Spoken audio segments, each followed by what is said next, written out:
partir de agora, você assiste Restaurando Vidas, um programa da Igreja Presbiteriana de Araras. Olá, amigos do programa Restaurando Vidas.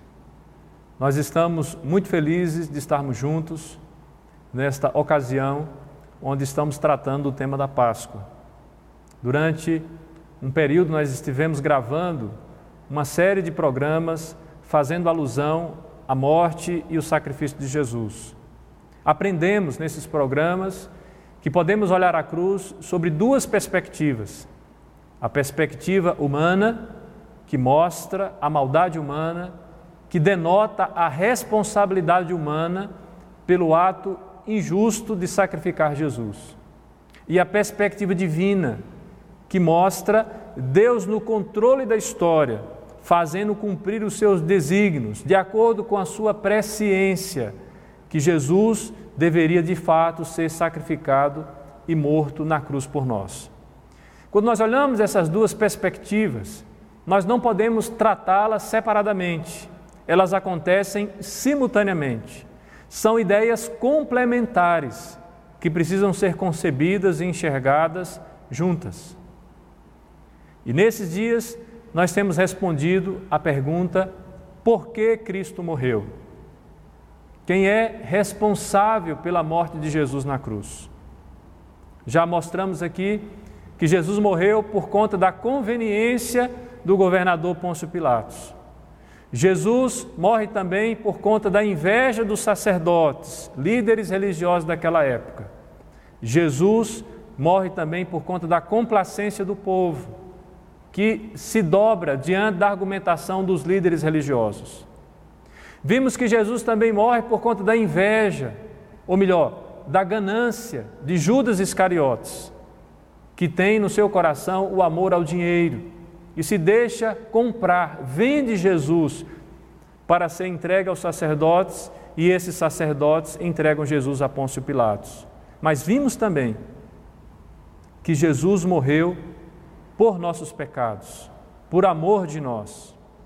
E quando nós nos aproximamos dessa última resposta, nós podemos complementá-la, dizendo que Jesus também vai morrer por vontade de Deus Pai e pela voluntariedade do Deus Filho. E para isso, eu gostaria de ler com vocês um texto que se encontra em Gálatas, capítulo 1, versículo 3 ao versículo 5. O apóstolo Paulo, escrevendo aos Gálatas, vai nos dizer assim: a vocês, graça e paz da parte de Deus nosso Pai e de nosso Senhor Jesus Cristo, que se entregou a si mesmo por nossos pecados, a fim de nos resgatar desta presente era perversa, segundo a vontade de nosso Deus e Pai, a quem seja a glória para todos sempre. Amém. Nesse texto, o apóstolo Paulo deixa claro que a morte de Cristo acontece debaixo da vontade do Pai e também com o voluntariado do Filho. Deus entregou Jesus para morrer na cruz por amor de nós. O Evangelho de João, no capítulo 3, versículo 16 e versículo 17, já nos diz isso. Porque Deus amou o mundo de tal maneira que deu o seu Filho unigênito, para que todo que nele crê não pereça, mas tenha vida eterna. Pois Deus enviou o seu Filho ao mundo, não para que condenasse o mundo, mas para que esse fosse salvo por ele.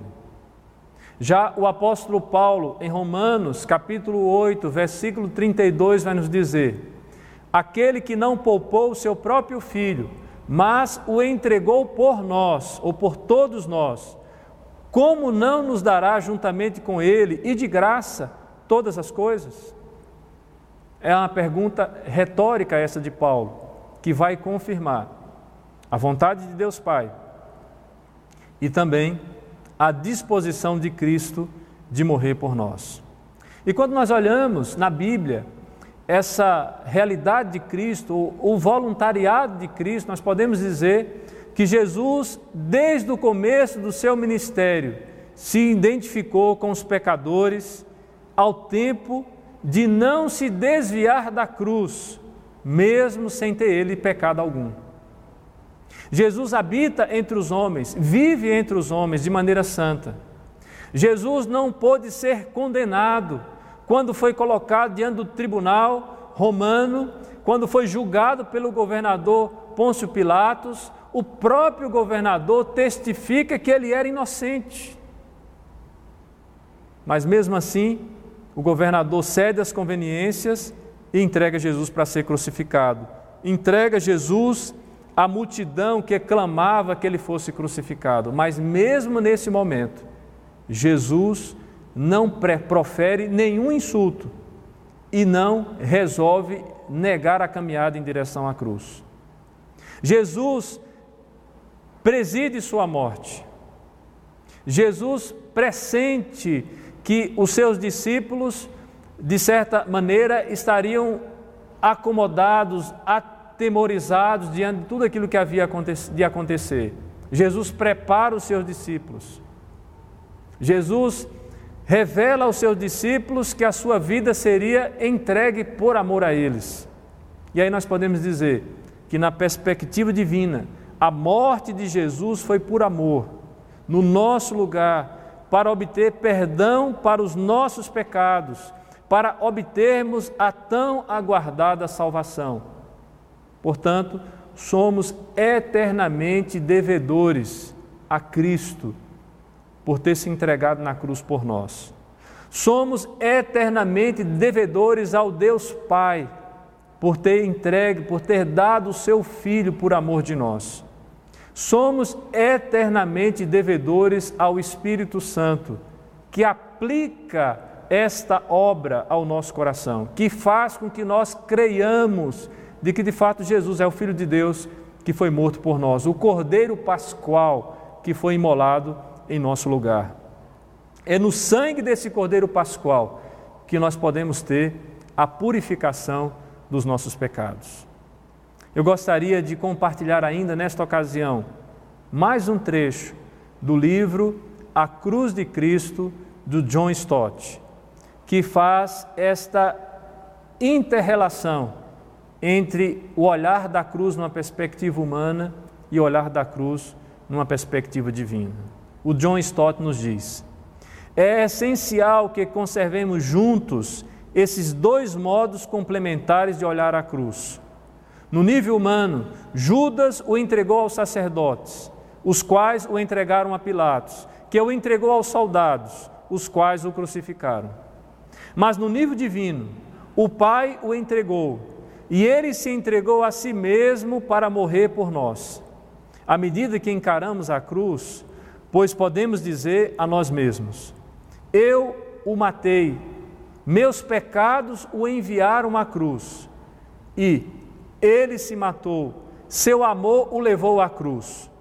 O apóstolo Pedro uniu essas duas verdades em sua admirável afirmativa no dia de Pentecostes, sendo este entregue pelo determinado desígnio e presciência de Deus: vós o matastes, crucificando por mão de iníquos, conforme Atos capítulo 2, versículo 27.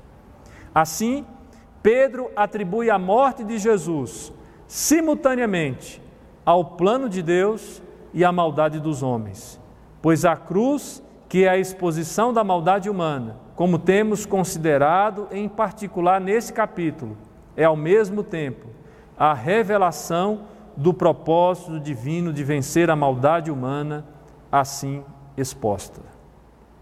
Esse trecho do Stott ele é muito oportuno, porque ele traz essas duas realidades, essas duas perspectivas a respeito da cruz de Cristo. Que Deus possa aplicar essas perspectivas ao seu coração e que você enxergue o tema da Páscoa de uma maneira plena, de uma maneira integral. Eu gostaria então de, nessa ocasião, onde nós encerramos esta série de programas tratando deste tema, orar por você, e logo após a minha oração, eu gostaria de deixar um hino que foi adaptado com o título Rude Cruz. Oremos.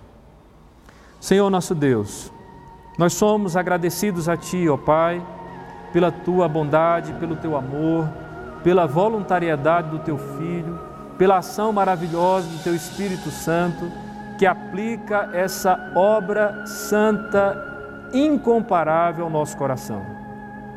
Que nós possamos, ó Deus, olhar sempre para esses temas com o coração cheio de esperança, cheio de vida, cheio de confiança, de que, pelo amor do Senhor, nós sempre seremos preservados e resgatados e identificados no último dia como sendo o povo da cruz, o povo lavado pelo sangue de Jesus, o povo que foi obediente aos reclames do Evangelho e que viveu segundo os ditames destes.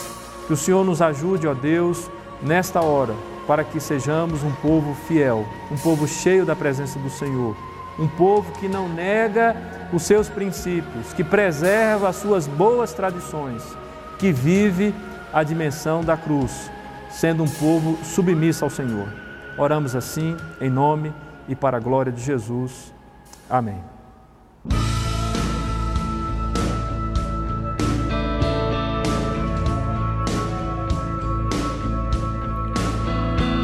De cruz se erigiu, dela o dia fugir, como emblema de vergonha dor. Mas contempla essa cruz, porque nela Jesus deu a vida por mim, pecador. Sim, eu amo a mensagem da cruz. Até morrer eu a vou proclamar. Levarei eu também minha cruz. É por uma coroa trocar. Nessa cruz padeceu e por mim já morreu meu Jesus para dar-me perdão. Eu me alegro na cruz, ela vem graça e luz para minha santificação. Se eu amo a mensagem,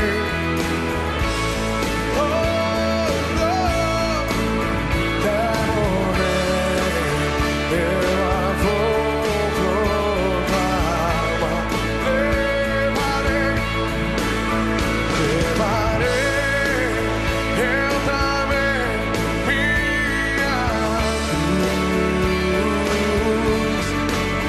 É por uma coroa trocar. Eu aqui com Jesus, a vergonha da cruz, quero sempre levar e sofrer. Cristo vem me buscar e com Ele nos dá uma parte da glória de Deus.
Restaurando Vidas, um programa da Igreja Presbiteriana de Araras.